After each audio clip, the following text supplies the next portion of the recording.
Good morning, everyone. Very welcome. We're all very glad that you're attending this conference, Social Finance Vibe. My name is Grzegorz Galusek, and I will moderate the session on impact measurement.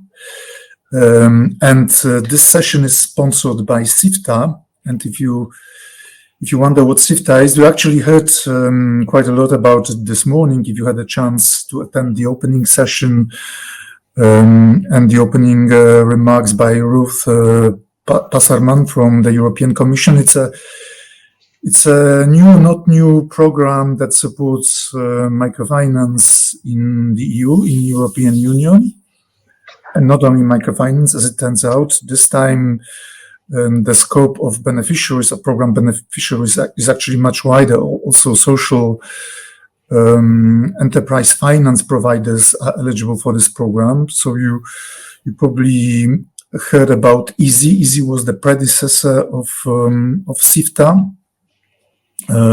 SIFTA is managed by the European Investment Bank. The funding comes from InvestEU, which is a new investment program created by European Commission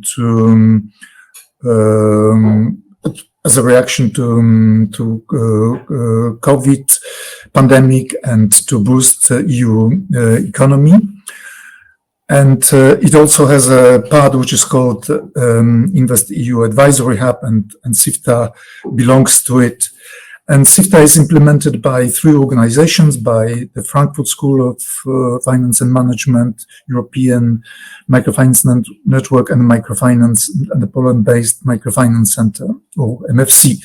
And as in previous editions,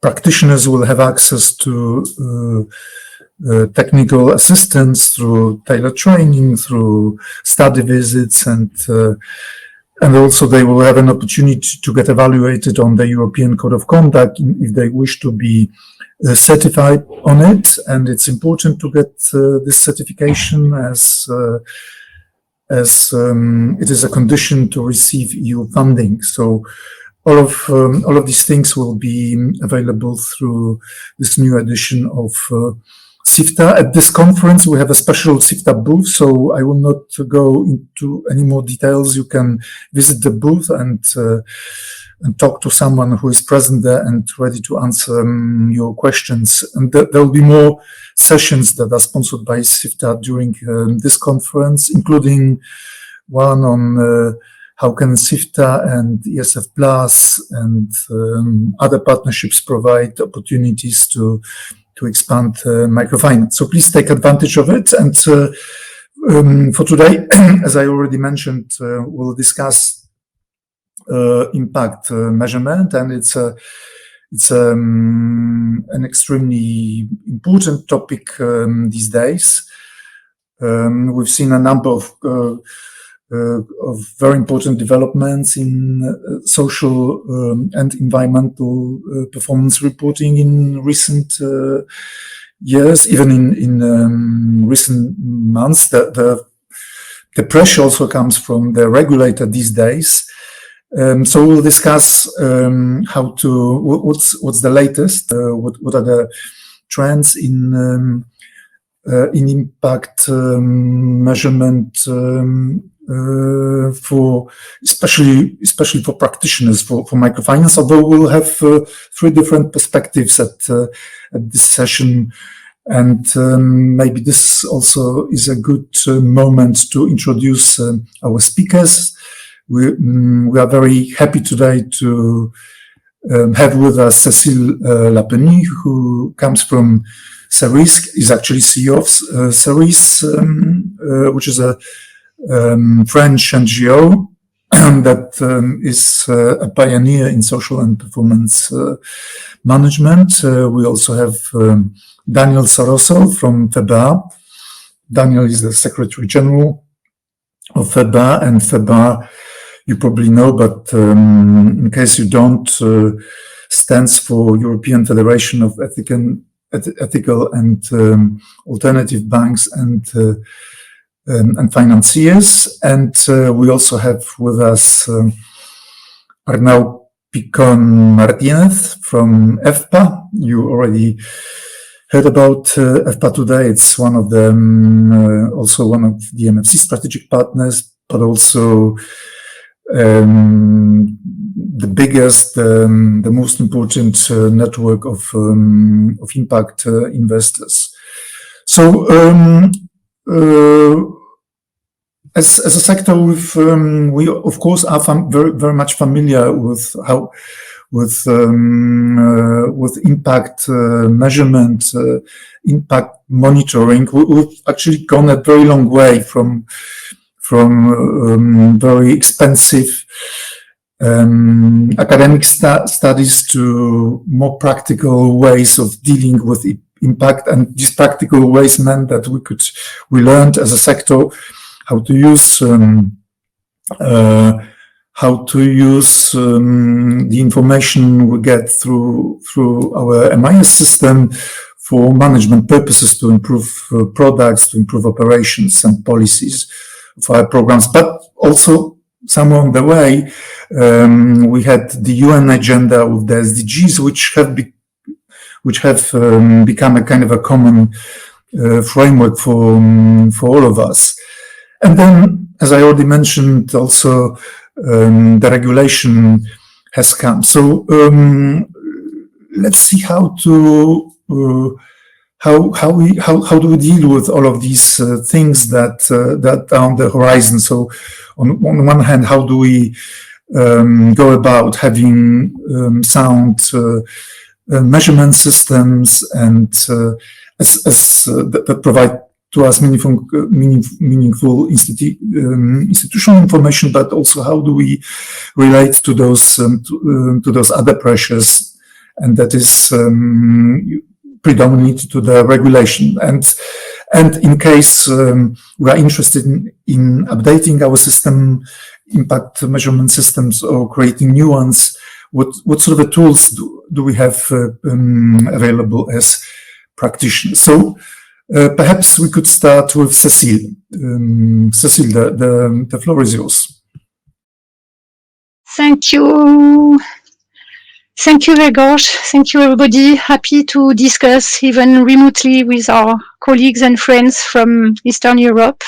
Very happy to be there and share a little bit where we stand.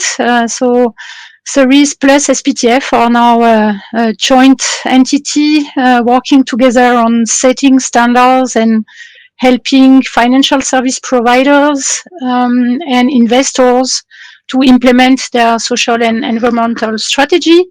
And I am happy today to share with you where we stand, what are the next steps, what are the proposal that we can share with you in terms of social performance management and outcome management. And as Gregor said, we have analyzed the trends and we see growing demands for accountability. The regulation, Gregor said, we have more pressure to report on what is exactly going on in the field. On the other end, with digitalization, getting data has gotten easier and cheaper. We see financial service providers capturing client data and having them on their MIS. So it's also a question on how to better use those information, how to make sure we capture the right information from the clients to take informed decision. We have adjusted our expectation of what financial inclusion can achieve. So we are not necessarily over-promising anymore, but trying to see how we can smooth consumption, help clients face risks, mitigate risks, and also how to protect customers and protect the environment. And we have seen from the COVID experience that we value listening the clients. It has been a very concrete experience, and at least one positive side of the COVID experience, that financial service providers have collected quite rapidly outcomes on their clients to adapt their products and services and answer to the crisis to make sure that they were in line with what the clients needed. So people have realized that having outcomes data, what are the changes on the clients, was very important to take informed decision. Also, as Gregor said, the SDG, the Sustainable Development Goals, have emerged as a common framework. So it helps also motivating people to capture outcomes or impact data. And investors' interest in outcome is growing. We see among the social investor working group from SPTF, for example, very interested investors to collect the voice of the clients. But it's not yet quite easy for most of the service providers. So we are here also to help and see how we can better capture clients' customer data and manage those data for decision making. So just an update for those of you who know the Universal Standard for Social Performance Management. SPTF has just released new standards, updated standards, including in particular a 7-dimension on environmental performance management. So on SPTF and Ceres website, you can see those updated standards to guide financial service provider to implement their social and environmental strategies. And in particular, outcome management has been put with more emphasis to make sure that financial inclusion really look at what are the outcomes, what is the impact on the customers, on the environment, to make sure that products and services are fitted to client needs and preferences. So you will see on the new standards a clear roadmap to implement your social and environmental strategy, but also a specific focus on outcome management. So what is new and how can we adapt to the new demands? First of all, we say, okay, on social and environmental management in the financial sector, we can go now from ESG to SDGs. So lots of acronyms, but what does it mean? We want first better reporting on ESG. And as we said, it's really linked in particular to the European Union regulation and the SFDR, Sustainable Finance Regulation Disclosure, to make sure we can report and use those data for engaged ENS risk management. So, for example, on the new European regulation, we have questions on the gender pay gap, and the financial service provider have started collecting those information, and it raised very interesting question when you see the gaps between -7 to +54, for example, on the latest pilot that we did.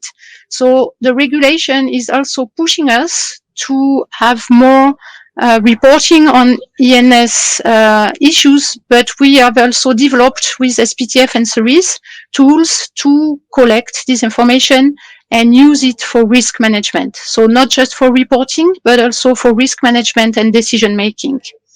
So we have been working with the new standards to provide an updated range of tools for social and environmental assessment to meet user needs where they are. In the financial sector.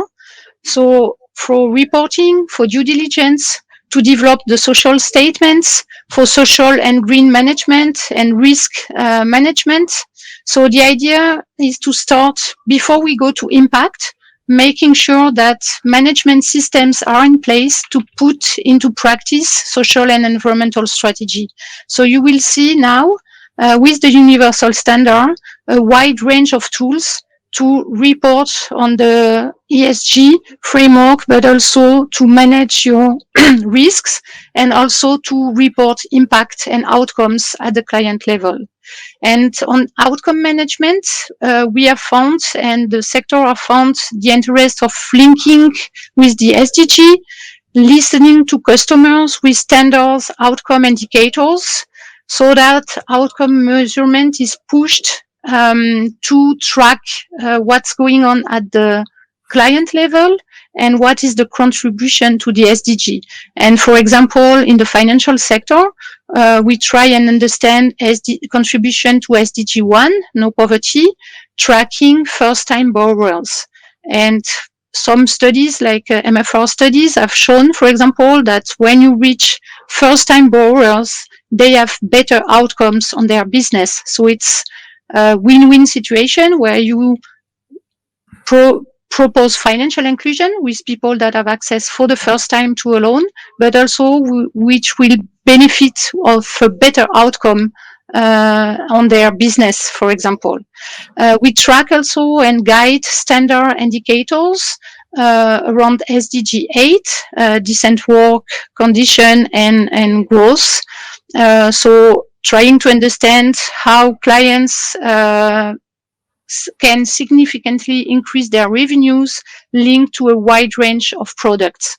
So we have now, with the CERIS plus SPTF framework and the universal standard for social and environmental performance management, a wide range of tools to put the social strategy into practice up until the outcome management system.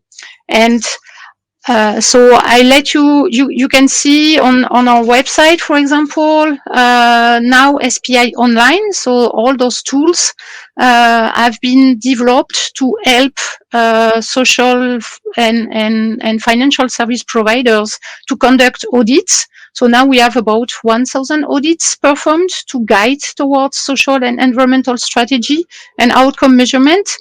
And it reaches around 60 million unique customers. It's almost the French population in 100 different countries.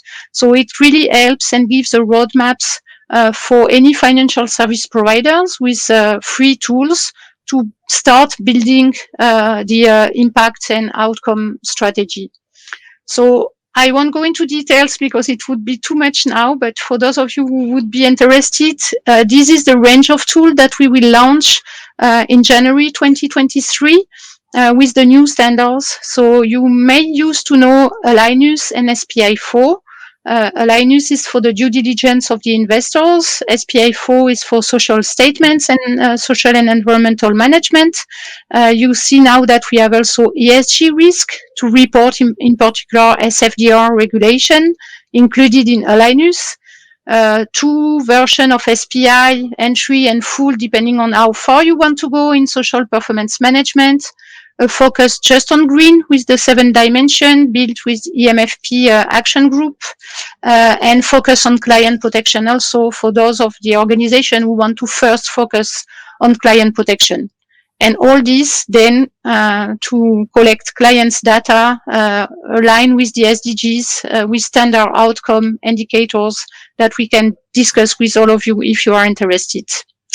So thank you very much, and I give the floor to the rest of the team. So I will stop sharing my screen. Thank you, Cécile. Thanks a lot. And of course, if you have any questions, please feel free to add them to the chat. You can use the chat function to ask questions to any of the panelists. You can also present yourself. I think there is a way of doing that, but probably the safest would be to use the chat function. Okay, super. Thanks again, Cécile. Daniel, over to you. Please let us know, just what kind of approaches, what kind of tools your network uses, the members of your network, and these, as we all know, are probably the largest social banks and financiers in Europe. So what kind of frameworks do they use? What's new on your front? Thank you, Robert. It's hard to come after Cécile with such a wealth of expertise, but I'll try to land it to, let's say, a more institutional level. What happens at the level of the institution, and how social impact has been a bit of a contentious issue for us, and I will explain you why. I'm not sharing my screen, so if you could move the presentation to the next slide, I'll now go through my thoughts to explain.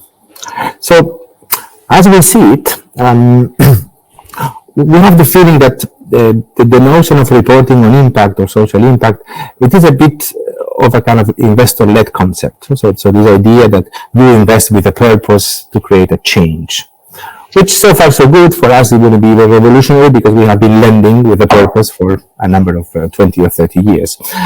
However, at the same time, and also this idea of investing with a financial return and a positive change, it's something we can easily live with. But then when you look at the ways in which you do it, you add basically 3 specific characteristics. You have an intention, so you are explicitly looking for a change and specifically looking for ideally social and environmental impact.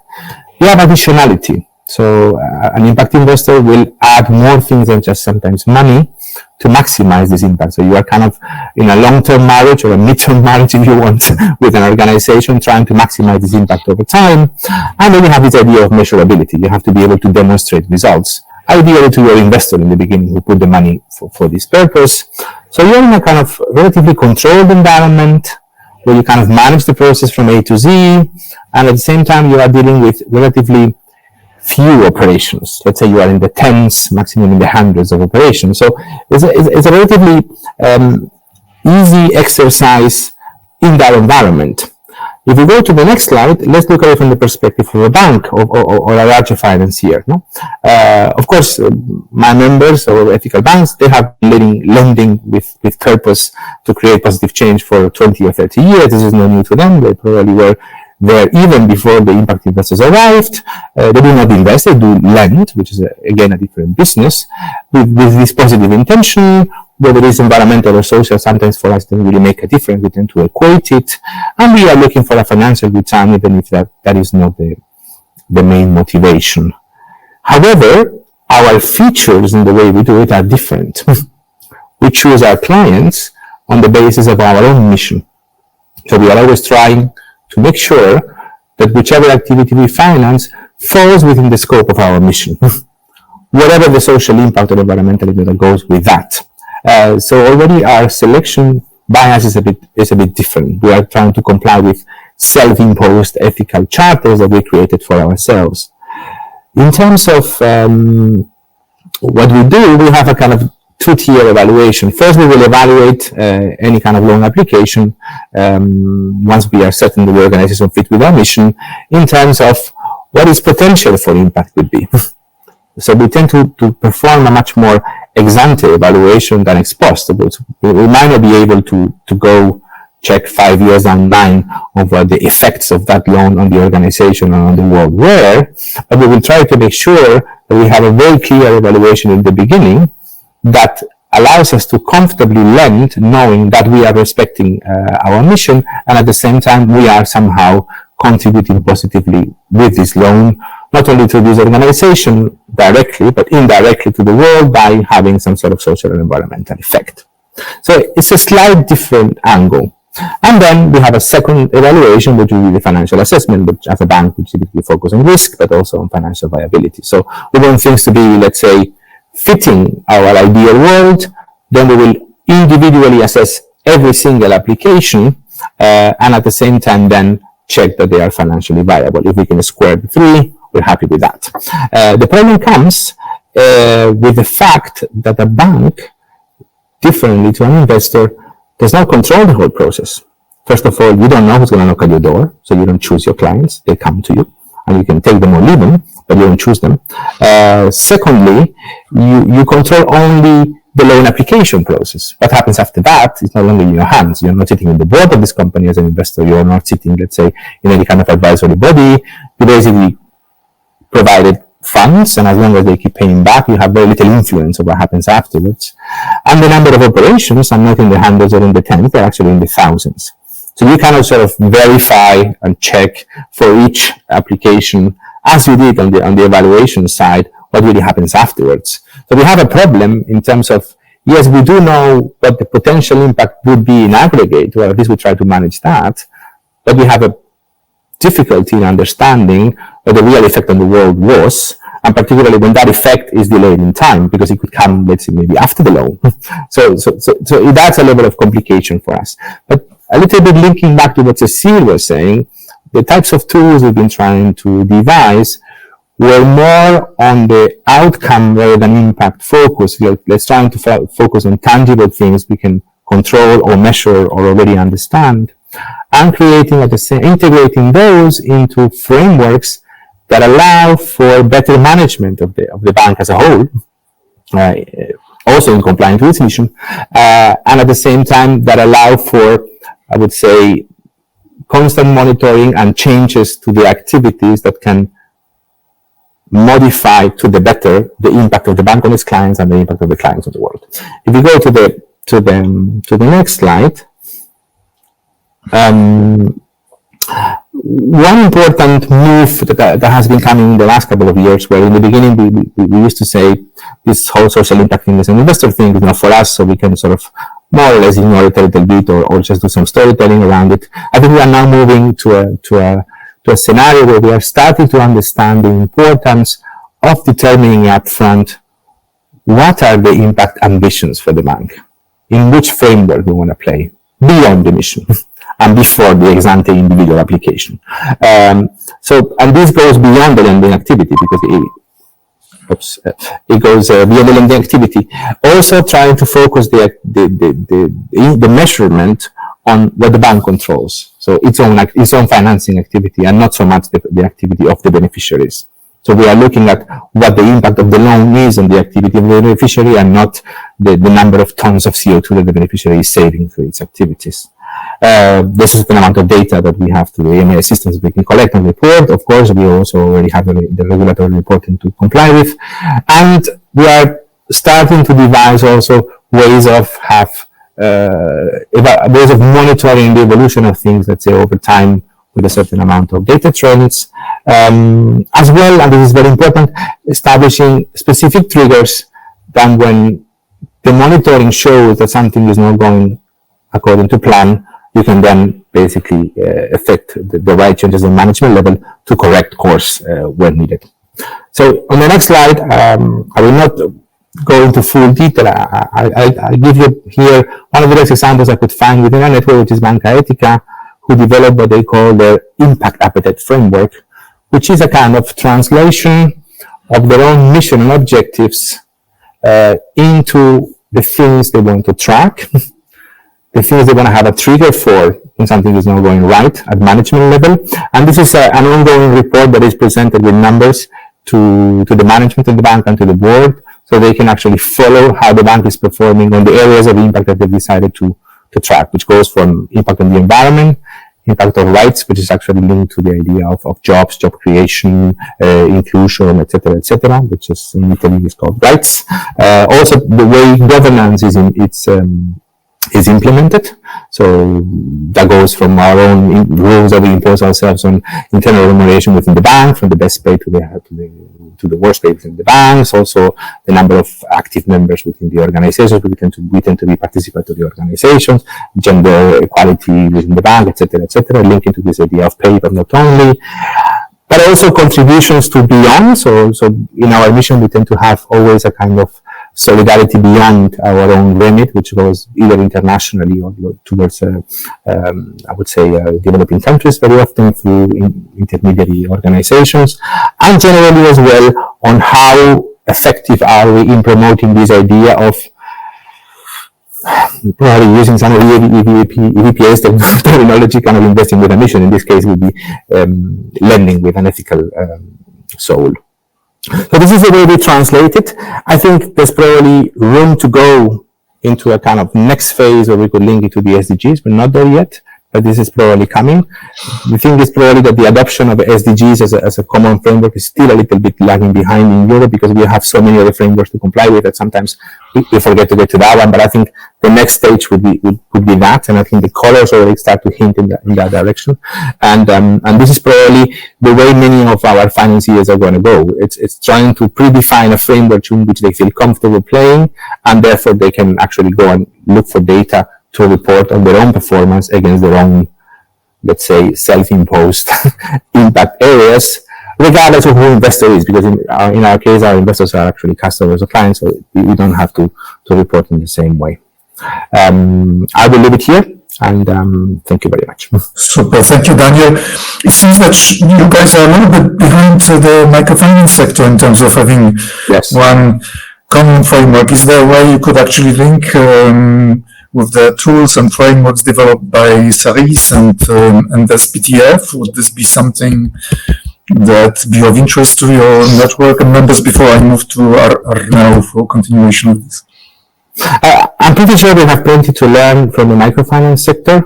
On the other hand, our activities are a bit different because microfinance tends to be dedicated to first and foremost economic activities in which the social component comes from the person who carries out the economic activity, whereas in our choice for people we lend to, we tend to focus on the mission of the organization itself, which tends to be a social organization first. So already there's a bit and the economic activity comes second. So already the choice is a bit different, but I'm pretty sure there's lots of room to learn. Super. Good. Arnau, you come with the perspective of the big guys who actually enforce all of this, just everyone says that you have the real power in making sure that impact happens. How do you do that? Well, I don't know if we are that big, but yeah, thanks Gregor for the introduction and for managing this, and just want to start saying that I'm very happy to be here, and I will try to keep up the level of this panel. So I'll reply to this question through my presentation. If that's fine, I'll start sharing my screen. And put it. It's coming. Yes, we have it. I hope you can see it in full screen now. Yeah. So yes, as Daniel was telling a little bit what's new in the ethical bank sphere, I will tell a bit what's new in the investing for impact sphere, and this is what we represent at TBPA. So before talking about our IMM approach, I want to provide a bit of clarity of what do we represent at TBPA and what is this investing for impact terminology.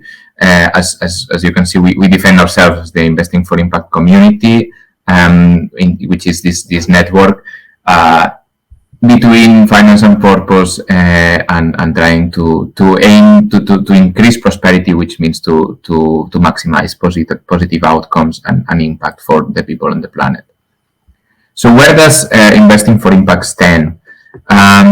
We have seen that there is some complexity in trying to make investors understand that between traditional investing, which is this small thing that you can see here in the right of this spectrum, and traditional grant making, there is a whole world which is called this impact investing. But what we have come across is that within this whole world, and those where you will also include, as you said, Gregor, the big guys, there is a subset, there is a sub-world, which are those organizations that actually have the capacity or the ambition to have a perhaps less attractive risk-return ratio and providing smaller ticket sizes. They are actually smaller impact funds, some foundations that are starting to rethink the way they deploy grants, and basically supporting social purpose organizations, so investees, grantees, charities, that will either be never financially self-sustainable, that have potential for self-sustainability, or that have already a proven financially business model. We're talking about impact funds, we're talking about again, some small foundations, and even some branches within financial institutions or other types of capital providers that are within this space. So it's not only based on, it's not only defined by the type of organization supported, but also by the type of activities that come when supporting these organizations. Daniel talked about additionality before. That's actually what we aim for. And of course, we don't, our members don't manage thousands; they manage tens, as you were saying.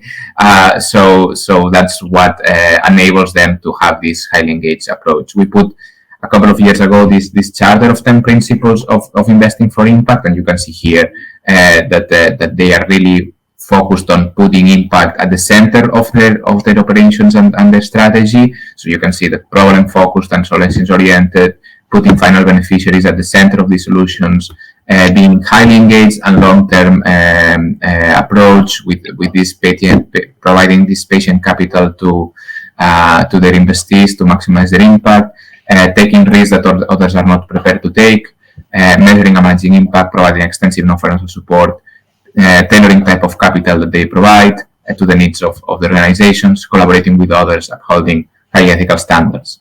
And of course, talking about impact measurement and management, this is one of the principles, and up to my personal view, actually, it's probably the most important one, because it really defines who they are.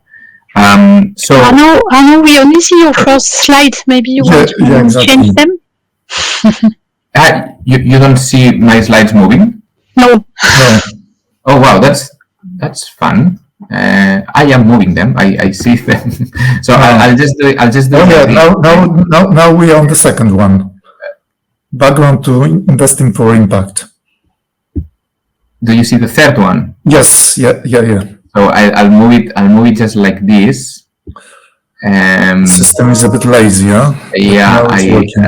Okay. So I was talking about these 10 principles, which are those, and I was saying that measuring and managing impact is really what drives this impact strategy of investors for impact. And what I was showing before, it was this spectrum that is about traditional investment on one side and traditional grant making on the other side, and all these subsectors in impact that are in between. So I hope that with my explanation was enough, but otherwise you can always have a look at this and see what I was referring to.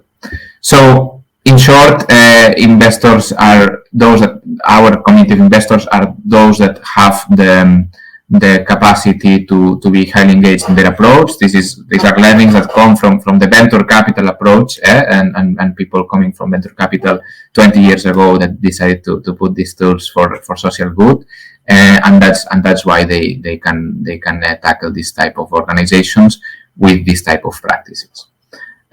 So where does impact measurement and management sit in all this? Talking about the SDGs, we see that there is this SDG financing gap everyone talks about.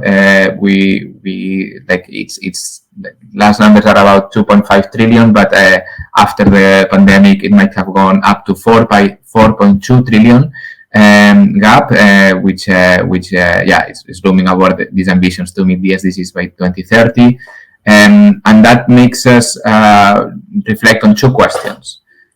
First, is the capital that we are providing for the SDGs effective enough?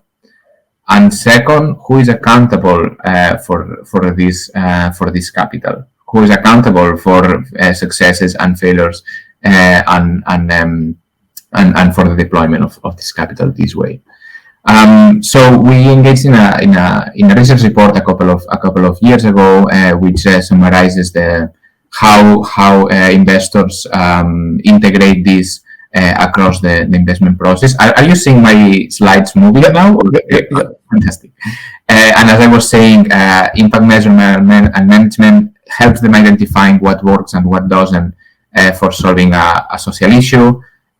So this is about effectiveness, but it's also about preserving impact integrity and avoiding impact washing. When you were talking about the big guys, the impact sector is very attractive for many reasons, and there are many organizations that come, from the mainstream finance, from the DFIs, from the public sector. There are many organizations around the impact investors that are trying to integrate some impact considerations, and some of them, the big guys, are sometimes seeing the benefit, but without really doing a full commitment towards this. So it's also important to have a thorough IMM system to protect this impact integrity, and putting it across the decision making journey on the investment process. Then you really embed IMM into the DNA of investing for impact. It comes with a couple of layers of complexity when we talk about impact measurement and management for this type of investors. And we talk about the three levels of impact for this. So we are obviously interested in understanding the impact that the investees or the grantees that basically supported organizations have on the beneficiaries, on the people on the planet. But it's also important understanding the type of practices that these investors are having, that they are having an impact on those supported organizations. So we are talking about type of capital provided, we are talking about catalytic role of their investment, we are talking about non-financial support provided, about help on measuring and managing their social impact themselves. This is quite core to the strategy of our investors. So that's why we always need to talk about the investor level. But there is a third level, which is this ecosystem level. So this type of investors are not only aware of their portfolio and trying to increase the impact within their portfolio, they are also trying to speak with different stakeholders, engage with long-term collaborations, build alliances with peers, talking with the public sector, and that's what we call the ecosystem level. So trying to contribute to the impact ecosystem at large beyond their portfolio. So at 3PA, around 10 years ago, we put this 5-step process for measuring and managing impact, starting from setting objectives, analyzing stakeholders, then measuring and monitoring the results, verifying and varying, so checking with the stakeholders if you are up to their expectations, and finally reporting. And we put this in a circular way because we see impact measurement and management as a never-ending process. So it's really about continuously learning and continuously improving from the actions that you carry and the data that you get. So what happens when you mix this with the different phases of the investment process? That's unfortunate, because without animations, I will just like remove these different boxes. But basically, we came across like different questions to be asked around the investment process. So when setting up the investment strategy, investors need to wonder what are the problems they are addressing. They set up their theory of change. They understand how they manage the different levels of impact that I was telling before. And then when they start screening deals, they make sure that the objectives are quite aligned with the objectives of the organizations that have approached to them. And I would say that until here, we are actually quite close to ethical banks. But then when it comes to due diligence and deal structuring, then you can have a more tailored approach, of course. So before sealing the deal, they help the investee setting up their theory of change. They identify the stakeholders, they segment them, and understand if the activity can be tailored to different types of beneficiaries. Based on that, they identify the outcomes that they will measure and develop indicators accordingly. They, of course, run a risk management approach, not only understanding the risk of their beneficiaries towards their supported organizations towards the beneficiaries, but also their own risk of having negative impact at the investor level. And then, based on this, they seal the deal.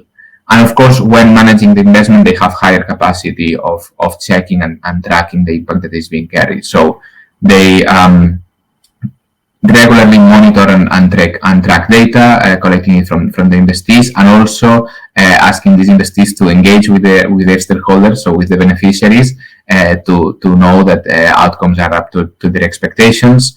They make sure that they are being accountable to the different groups of stakeholders, and most importantly, they leverage this impact data to refine the activities and their investments.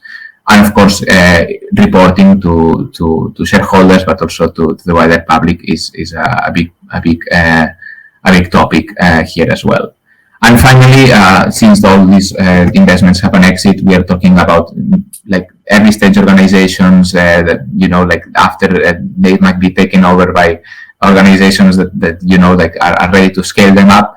It's important that they make sure that impact will be preserved after exit, and that you know, there will be no mission of risk of mission risk. So I will stop sharing here. In the slide I included like some material from like extra from this report, but I will just invite everyone to have a. Thanks a lot, Arnau, and it seems that you guys are very nuance and elaborate in your approach to impact. We've gone over the time a few minutes, but there is one question from Kasia which I thought we could try to answer. So let me read it before we finish. So let's maybe spend a couple of more minutes. I stole a few minutes to explain SIFTA, so I think that would be justified. So the question is, if you want to mainstream impact measurement across the social economy community and do it at a large scale, what could be the first short-term target we as a community of diverse actors could realistically aim at altogether? So what would be this, if you want to mainstream impact measurement, what would be the first short-term target? Who would like to take a shot at this question? Since Daniel, go ahead. Yeah, please go ahead, Daniel, and I'll go after you. Mm-hmm. I would say we would need a kind of impact ambition framework that is shared, even at a minimum level. No, what do we want to achieve by focusing our efforts on the social economy in terms of impact? If we can have a certain vision of that, this will be a starting point to then look at the effects, the measurement, the performance, the monitoring, etc. But if we don't have that basis, it will be very difficult to explain impact that are unrelated to a goal. So one common vision is necessary. Okay, good. And Arnaud, what yes, I will say so. In this panel, it was obvious that representing different sectors, we have different approaches to measuring and managing impact. And I will say that there is no right or wrong. It's different. It's just that we come from different, or we represent different types of organizations, and the features of those organizations lead us to approach this differently. So I would say that a key step is to understand each other. So to understand where we all sit, and because we are seeing this industry as growing and many actors joining, and we talk about so much money in assets under management deployed, but we are not paying consideration on the difference of strategies and practices and approaches that we are all having. So I think that once there is clarity on the differences within our industry, then we can understand where are these overlaps and collaboration touch points. Because if not, we are just speaking different languages. We are speaking with each other and thinking, okay, that's nice, but it doesn't apply to me. Okay, well, but maybe some parts do apply to you, right? So let's try to define ourselves and then see what are the common points that we have. Super, thank you, Arnaud. And Cecile, did you? Yeah, maybe just to complete, I think I'm quite optimistic because I see general trends towards impact management, outcome measurement, whatever the term that we use. I think we see really these trends and very complementary approach between what the investor can do and ask, what the banks can do and ask, and what the financial service providers or microfinance organization can do and ask. And we are also moving towards standard outcomes indicators, so first-time borrowers, percentage of clients that see changes, positive changes, also the negative outcome, that repayment burden or things like this that are really, as Daniel said, really used to take decision. And the SDG can be a common language to guide us towards this harmonization of outcomes indicators that can be used in any of those frameworks that have been proposed and paths or journey that have been proposed. So I think I'm quite optimistic, and with the push also of the regulation asking for more, and we can go beyond the regulation to make sure that it's useful for the practitioner, and the work that 60 Decibel has done, for example, in collecting standard indicators and using the same type of questionnaires at the client level can be also an easy step. I share with you some resources on the chat box, for example. I think we are all going in the same direction, but with a different perspective. But it's natural, so I'm quite optimistic. Super, and this is perhaps a perfect conclusion of this workshop. So let me now thank all of you, Cecile, Daniel, and Arnaud, for your excellent presentations. And let me also thank Joanna and all of the participants of this workshop for participating in it. If you have any additional questions, please feel free to write to us. As Cecile mentioned, there's also reference to SPTF series resources in the chat function. Otherwise, let's see each other at one of the next sessions of this conference. So thank you. Thank you so much. Thank you very much, Gregor, and happy to be back with all of you. Have a good Great. day. Thank you. Dziękuję.